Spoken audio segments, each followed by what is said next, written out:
Welcome to Let Me Fix This. Enjoy the video. You start by validating prerequisites.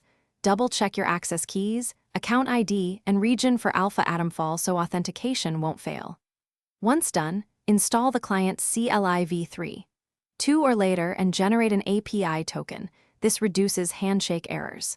Make sure port 443 is open and your local workspace contains a conf file, backup key, and SSH agent running. You'll now attempt the initial handshake.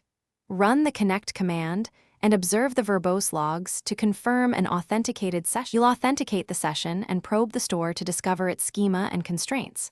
First, run the authenticated probe command with depth 3 and verbose logging to list containers, indexes, and field types.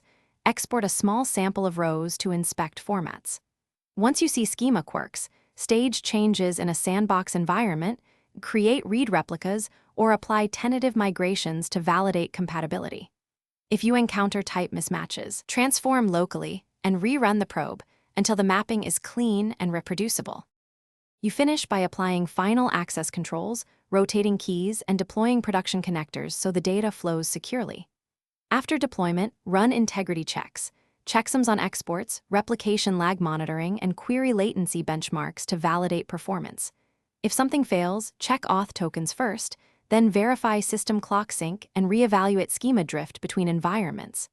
If an error persists, revert to the sandbox snapshot, reproduce the failure, and apply a targeted migration or config tweak before redeploying to production. Thanks for watching. If you found this helpful, don't forget to like and subscribe.